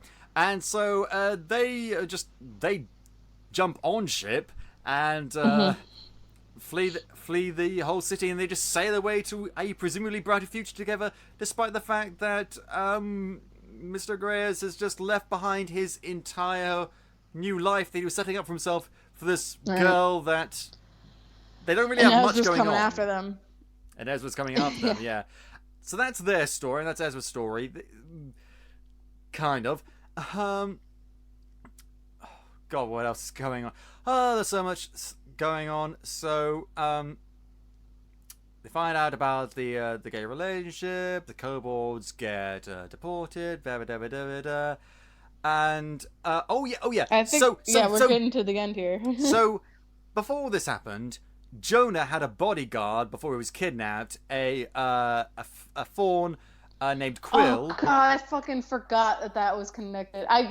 This plotline comes out of nowhere. Yeah, so this fawn basically gets fired for not doing his job, which I thought was kind of understandable. Like, your job is to protect the son of the Chancellor, and you decide not to be in the same building as him, but to run across the street to get out of the rain. Like, he deserved to get fired. Like, I'm sorry, I don't wish you harm, but you deserve to get fired. Like, that was your whole job. You had one job and you blew it. And so he ends up on the street, not being able to do anything, and runs into a bunch of like-minded fawn people who worship this god, I guess, called the Hidden One, and they worship him by walking through the street, whipping themselves. Then this guy says, "Oh, you like whipping yourselves, do you? Well, I can whip you better." Takes the whip off one of them and starts fucking bashing him in. And then they kidnap him later on, form a circle around him, hand Quill a fucking giant fucking stone, and make him bash his brains out. Yeah. And then this culminates, oh god, in... Well, we got to talk about how we get, like, the things that happen in this scene connected to it. Like, oh god. I mean, Vignette gets arrested because there's someone found the library, and even though she tried to, make sure no one could ever find it, and they transplanted essentially the whole library to a museum. And then they say no unaccompanied fays are allowed to go in the museum. And as a British person whose museums are all filled with stuff we nicked from other countries, yeah, this hits close to home. We can't give it back because then we have nothing. We have nothing but a few bits of Brythonic pottery and maybe like an arrowhead. That's all we've got. That and a bunch of paintings nobody cares about. Everyone else's culture is better than ours. But so she gets mad and ambushes a bunch of women who get early access to the museum, chases them out, gets arrested for that, and at this point, her storyline in terms of any character development she has is basically over. She does like one or two things later on, but she just spends most of the time in prison. Yeah. And Tourmaline comes looking for her, and the guy's like, "You gotta, pay a bribe by tomorrow," and then and Tourmaline goes back and tries to get the bribe from this, which it's interesting. They try to bill the head of the brothel as Moira. A main character, Moira. Yeah, they try to say that Moira is a main character, but we only see her in like 4 scenes ever. And all of those scenes, except for one, she's with one of the other main characters. There's only one other scene where she meets the guy with the kobold actors. Yeah, that's her introduction. Is her going to see him and they're friends. And that scene has no point to it at all. It's a very, very... This show is just full of connections, like Game of Thrones, but they're clumsy connections. They don't work. Right, yeah. And, so while that's going on, Vignette's been arrested. The arsehole police officer, who's the racist from earlier, he gets told by Fife that Philo's half-blood. And so they immediately think, oh my god, because it's half-blood, he must have lied to all of us his whole life, and therefore is a bastard, lock him up. And we also think that he also did all the murders. Yeah, I think because they connect, and he connects that Ansling was his mom. Ashling was his mom. I know, because I'm guessing you've seen it written down, and a lot of Irish pronunciations different from how they're written down. Look at the name Aoife. You'll get it. I mean, Siobhan is another one. Don't even fucking start me on Siobhan. Don't even. Don't even. Oh god. Anyway, and so things are looking bad. Both of our main characters are locked up, and but he finds out other stuff that his mother left the singing circles because she was pregnant. She took refuge at the home of Senior Spurnrose back when he was still alive. Yeah, that's why. I think maybe the idea is that maybe Imogen and Ernest were more like he was so good at hiding the fact that he was pro fairy. I'm so progressive. They, I hid it from my own children. Right. I don't know how they didn't know that their dad was at least sympathetic. Like, yeah. And so he's in prison now. Vignette's in prison. Nearly gets killed in prison due to the arsehole police officer basically trying to get him killed in prison. But anyway, the Harrispex, who's been working with Piety this whole time, gets a vision that she's gonna die at the hands of the Dark Asher, and she's gonna know who possessed him, or who made it. And Piety's like, "What? No, we'll protect you. It'll be okay." Don't think it will be. And Portia finds out that Philo's been locked up, and she's like, "Oh, I didn't know revealing to a police officer that someone passed as a half-blood, which I know is illegal, would lead him to being arrested." Yeah.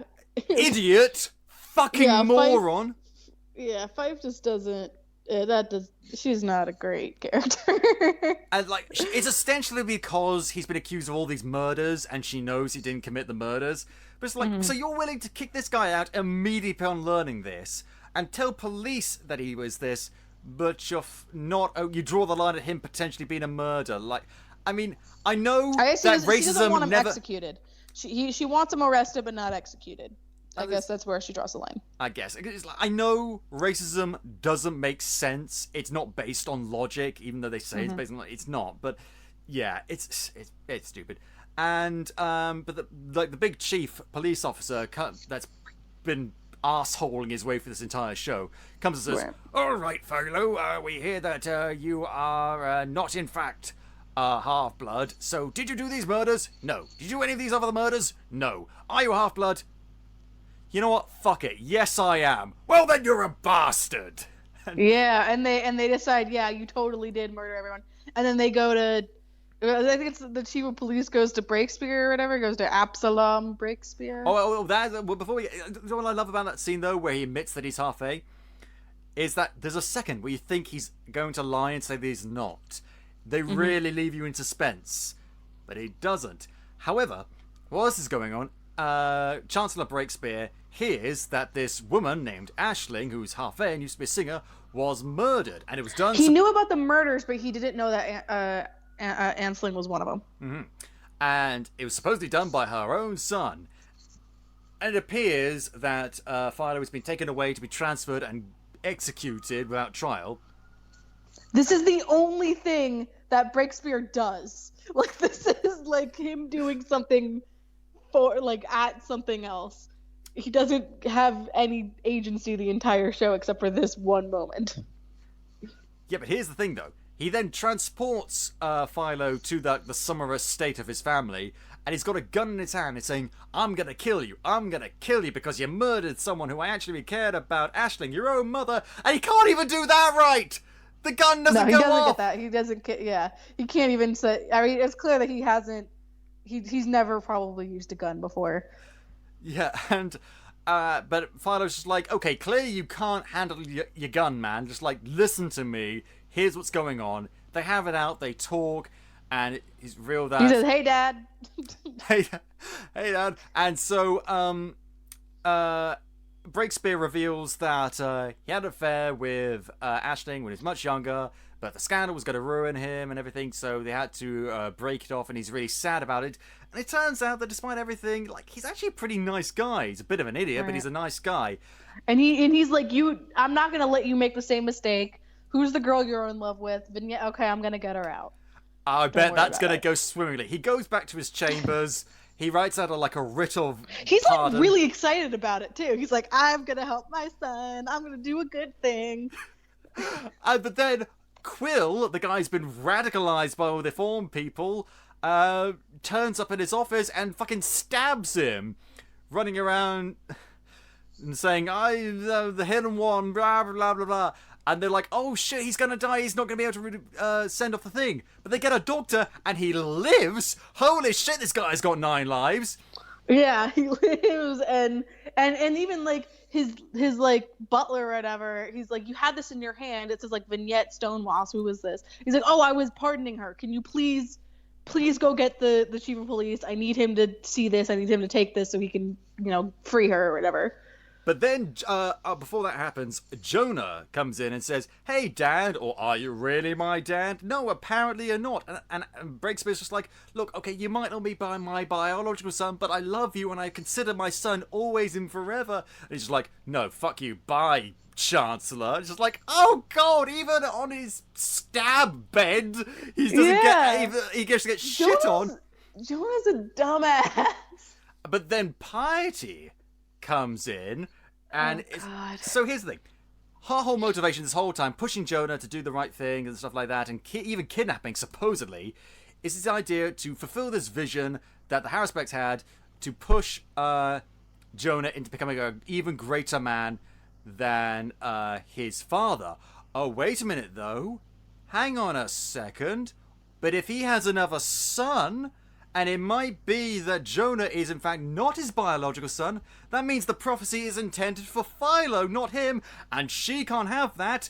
Turns out she's been conjuring the Dark Asher this whole time. She's been behind everything, trying to kill all the people connected to this scandal, take out the livers from their bodies so that she can discern secrets, because apparently secrets are held on the liver.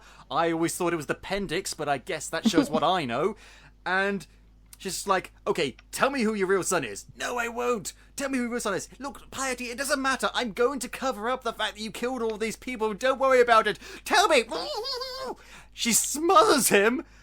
Takes his liver. And takes his liver. Jared Harris is fucking dead. And discovers that it's Philo. And she gets... And that he was going to pardon Vignette. So she knows that Vignette's involved. So she kidnaps Vignette. While all this is going on, Jonah takes over his father's position in the wake of his death as Chancellor, and then Sophie, whatever her face... And Harrisbecks dies. Harrisbecks gets killed. And reveals all this information to Philo due to the fact that she took this magic potion that kept her alive even though she's been gutted. Yeah, and kept her alive long enough to tell him, and then she dies. Yep. And, oh god. And then, it turns out the whole reason why this happened is because Piety received a blackmail letter from Aisling. Wait a minute, apparently that's not Aisling's style, that's not something she would do, according to the man who has been absent from her life for fucking years. Yeah. And he tells this to Jonah, because now he's become, in addition to being his tutor, like this is Just as like buddy. This is the Kobold guy. Mm-hmm. He gets promoted to be his like special advisor to the Chancellor, and Jonah discovers that the handwriting in the blackmail letter is exactly like Sophie's handwriting. She's the one who did this, the whole thing. Why? To sow chaos. Blah, blah, blah, blah, chaos. How the fuck did she find out about this? I don't, like, even Longerbane, like, she's like, well, he's been investigating. Of course the scandal would come out soon. How did Longerbane... Like, she says that her father had been collecting dirt on the Breakspears for years and years and years, but he was never going to use it. Well, if he was never going to use it, why did he gather it? Yeah, I have no idea how she found out or how he found out. Like... And she says, I have ways and means. Just like, no, literally, how did you do it? How could you have, and it's just bad writing on the show's part. Also, but then they decide, you know what? We shall form an alliance in Parliament against the Fae. And we're missing this final fight. Oh yeah, so Philo skipped over that. Philo tracks down Vignette to rescue her. I'm so glad that that's what she's been reduced to, and has a big fight with the Dark Asher, big confrontation with Piety, but then Vignette comes up behind her. Gets out and she kills Piety. Kills Piety with a pair of scissors in a really graphic way. That was gnarly. Again, like 3 things I've seen this actor in: Torchwood, Game of Thrones, this. She dies in all of them. She cannot catch a break. She's always evil she's and evil dies. And then dies. Okay, so there's a logistics thing with this Dark Asher that I'm worried about because the way I can't remember her name. The witch lady says, you have to, you have to give only what you would normally give if you're giving life. Did she donate an egg? I think she gave birth to this thing. Ew, she gave birth to Cthulhu? Right, like how do you donate, like how do you donate an egg? That's not that's not how that works. So should you give birth to the oh boy. Like bits of uterine lining in her menstrual blood? Like yeah, and then I don't fucking know. It's kind of gross all around. I mean, she was like dissecting other fae to make it, like she was making the perfect Dark Asher. I guess, like bits of centaur and trow and octopuses. Like, where the fuck did she get an octopus? Why did she get an octopus? I still don't get that. It looks cool, but I still don't get it. So she's dead, Dark Asher is dead, and Philo's and Vignette is just, you know what? We should have done what we were going to do in episode 3. Let's just run away together. They get to the train station, they're about to leave. Apparently no Fae are allowed outside the city anymore. They're all herded into Carnival Row, which has now been, I guess, made into like a ghetto. And Philo's just like, oh no, the guards say to Philo, oh, you don't have to go in, you're human. It's just like, oh no, actually, I'm Critch, because Critch apparently is the catch-all term for all Fae. It's like the derogatory slang word. I mean, that's what Sophie says. She doesn't like that word because essentially she like equates it to the N-word. Yeah, but there's already so many slang terms. There's only so many, and you have to wonder, is like the actual name for them or not? And you don't know. As like we said, we don't know. And he's like, he fully accepts his heritage, except we already saw him accept his heritage when he was in the police station. Right, they give us a second moment of like, will he do it? And it's like, yeah, he fucking already did. Like, anyone takes 2 seconds to look into his papers and they see that he's been passing. Yeah, like, I mean, you already had the moment. It was a great moment. Why are you repeating it right at the end? And like, it's overlaid with all these Fae dying, getting kidnapped and pushed into the ghetto with Oni, Imogen. They mentioned earlier that if they catch you flying, all they'll do is like clip your wings if it's really bad, or they'll like put you in one of the corsets. And now they have, if you fly, we will shoot you. And they do. And this one random prostitute that's popped up a couple of times, mentioned by name, Flurry or something, I think her name is, just like has a freak out when she sees the row being turned into a ghetto and tries to fly away, despite the fact that there's sharpshooters posted everywhere. Like, what was your plan, Flurry? What was your plan? I think just panic. Panic. It's like fair. Say panic. She packed a bag. God. Yeah. And she gets shot and everyone's like panicking. Philo and Vignette reunite, and it's overlaid with Sophie and Jonah giving dramatic speeches about unity and victory and enemies and blarg, and that's the show. Yeah. So I think that there's next season has a lot of potential. I think it's actually gonna focus on Carnival Row. And I don't know. We're gonna get a lot more, I think, of what the show was meant to be. Well, then why didn't we just start with that? Like, you gotta have these characters set up. Why couldn't we set that up in this show that takes place mainly on the road? I mean, I don't know. Maybe they're going like the preacher route, where like where it's like the prequel, and then we're actually gonna get to the root of the show. But I don't like that. Can't we just like have the show? I don't know. And like I say, there's a lot of potential. I did like the show more than I thought I was going to. When I first saw the trailer, I thought, oh, this looks so cool, I'm really into this. Then the reviews started to come out and I got turned off a bit. Then I actually watched it and I enjoyed it. And you know what, Capers? I think I feel comfortable recommending you to this, but it is not a perfect show by any means. This is not the Dark Crystal where like 90% of it, 99% of it is great. This is a show that has a lot of severe problems that you may not like and you may not want to watch further than a couple of episodes, and I would understand if you wanted to do that. I personally did. In fact, I found my interest growing more and more as the show went on, although by the end I was left somewhat disappointed due to the fact that, again, the characters disappear against these overarching themes of totalitarian racism and social inequality, which are good themes, but they should be equal to the character development. Yeah, it's I don't. Sophie is just. I don't know how to feel about her because she's A poorly written be character. the big villain. She's a good character written badly. I think there's a great idea for a character, but poorly she's also, executed. She seems to be the only actually progressive person in the government sphere. And yet she openly... So she's going to be the biggest villain, which makes me super uncomfortable. Yeah, because like she secretly is in favor of the fair guests, like she treats them well, but in Parliament she uses them as a sex She's going to be anti... Yeah. And so, I mean... I get she's using them for power, I guess, or not, or maybe like it's part of an overarching plan to actually. I think there is something to be said for someone who uses. It's like they've taken the trope of someone using progressive rhetoric and progressive ideology to further their own goals and get themselves into power. Or no, I mean, even though she doesn't actually use it, she doesn't actually use that ideology. They've taken that and they switched it. It's like it's.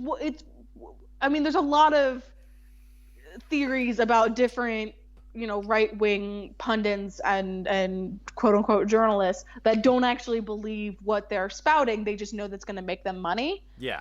So, and I think that's kind of what they're trying to do here is that she doesn't believe any of this shit, but she's going to use it. And it feels like I've got a horrible feeling this is a character that they've got big ambitions for, but no actual plans. No plans. I'm getting a real Season 8 Game of Thrones vibe just from this one character alone. And that's I think they're going to try to make her Cersei, and it's not going to work. No. I think but then they again, need to Cersei try to go a didn't different work. direction with her. Cersei stopped working. Yeah, like so I don't know. I think they need to lower the amount of characters we're going to focus on. Like either focus on the politics of this world or focus on the people living in it. Because it's doing a very hard job at doing both. Yeah, unless you want to have them take center stage, which is fine, but you can't have you focusing on more than one. Like either have a singular focus or an overview. Don't do like this weird, flimsy in the middle sort of thing that doesn't really work. Yeah, there is a lot of really interesting subtle world building. I think like Jonah mentions like half of jokingly, well, maybe I'll be crowned king. And Piety, I think, says, well, I don't know. Like monarchies have been reinstated before. So there was a monarchy in the Burg and now it's gone. And there, I mean, also in the scene, the first scene that they show in the orphanage freaked me the fuck out because I didn't know that the symbol for their religious figure, the martyr, is a guy being hanged. Oh, and so there's just this giant hanging man in the middle of this room with children. And I was like, what the fuck? That did get mentioned in an earlier episode, but it's blink and you miss it. They mentioned like by the martyr's noose. Okay, so their version of Jesus got hung, and I just love how weird it is that Christianity's symbol is a guy on essentially a method of execution. Executed, yeah, like. And they just took that concept. Makes sense, but it still is so uncomfortable to see it every time. Every time they're anywhere that's religious, there's this giant hanging man. Like, this is so uncomfortable. That's how atheists feel when we see Jesus on the cross. We're just like, okay, but why?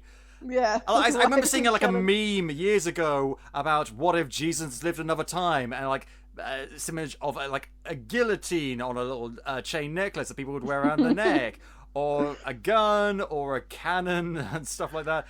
And so it's weird, and it's little stuff like that works, and bigger stuff that doesn't work. There's for every one thing that does work, there's something that doesn't work, and it's up to you personally, I think, whether or not you think the bad stuff is worth the good stuff. I think it is. It doesn't make the bad stuff any less annoying, but I can live with it, and I'm excited to see where they go for it. I am very much into this world, and into these characters, as long as they do them a bit better. Yeah, I think that this show could get way better than it is. Hopefully it gets there. Well, either way, we're getting a second season. Yeah, we're getting a second season. I think that's probably why. I think that's because the creators. It definitely seems to be like a labor of love. Like someone really, really, really like this was their story. Well, I mean, this is based on a two of the writers of the people who created this show are Renee Echevarria, I'm not sure if I'm pronouncing that right, and this guy Travis Beecham, who did a film script called A Killing on Carnival Row that this is supposedly based on. So he obviously shopped this around to people and it didn't work, and then they decided, you know what, this might make a good TV show. And so it is. And considering the fact that it's not based on a book, it's not based on anything else, it's something that's, well, not wholly original, because it's got elements of like steampunk and neo-noir and fantasy and the Victorian Gothic and stuff like that. So, but it does feel like this is one guy's vision that got brought to life by lots of different people that works well. The OA is very similar to that. The OA started as a movie script. Or actually, no, it was Orphan Black that started as a movie script, and they were like, no, we have to make it into a show. And I think the OA is also a very obvious, labor of love. It's Britt Marling and I can't remember his name, but I know his last name is very close to Batman, which is very weird. What's his name? I can't read it on your license. Mr. Batman. Yeah, Mr. Batman. So I like that shows are kind of networks are taking a chance on shows that are just labors of love. They're not adaptations. They're not from people that are huge in the industry. They're people that just have these, projects of love that they want to get out there. And I think that the show could be really, really good. It's the same mentality that worked with The Dark Crystal. Yes, that's based on a previous property, but it was run by these guys who just really liked the movie and wanted to make a great continuing story about it. It wasn't made out of designed for committee, or wasn't designed like saying, hey, the kids really like this will get some real great brand recognition on there. It's just done out of a genuine desire to tell a genuine good story, and I think that shows through all of the flaws. Whether or not it's worth the capers is up to you. And on that note, I think we're going to end the show. Thank you very much, Alex, for joining me today. Yeah, thank you for having me. Thank you for asking me to do this so I could actually watch the show, because I probably would have forgotten to watch it otherwise. Wait, here's the thing. I wanted to know, because actually something. Before we actually end the show, something I want to talk about, I wanted to get your take on this. Cara Delevingne has said that her character is pansexual. This doesn't... she has... scenes in the show with her and Tourmaline, because they're like ex-girlfriends, where it's clear that she is definitely gay. What's your take on this? That's great. Like that's great because there's not a lot of pansexual representation. I don't think they'll ever say it because these shows have. It's not a world where they would say that. Right. These shows have issues with being able to, like, even Orange is the New Black, which is a show set in the modern day, could not say bisexual. Really? Fucking hell. I don't know why it never, like, there are several bisexual characters. No one ever gets to call themselves bisexual. And so it's cool that I think Cara Delevingne is actually bisexual. So that's her putting herself in these things, and the distinction between pansexual and bisexual tends to get blurry.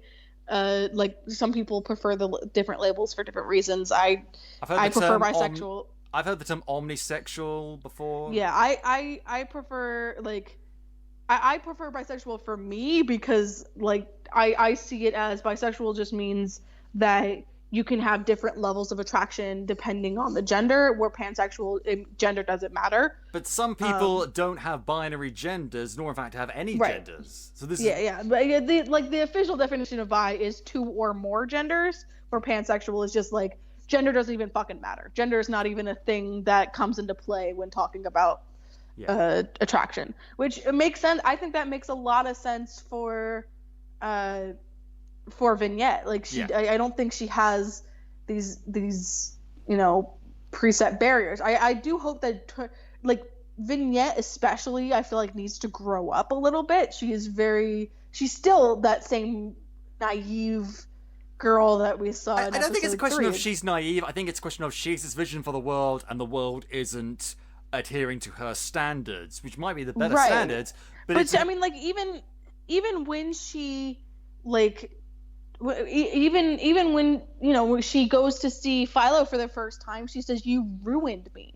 I can't," like, she has the widow's braid because she thinks that she can never love again, because it's I been mean, she 7 knew Philo years. for, like, yeah, it's been 7 years, and she knew Philo for like 3 days. So she, like, has this, like, I think it's a bit longer than that, but girl ideal of love. Like, she really hasn't gone past what teenagers think love is. Philo's moved on. Philo's been sleeping around. Philo thought he could, you know, have a real relationship with Fife. We haven't seen that yet for Vignette.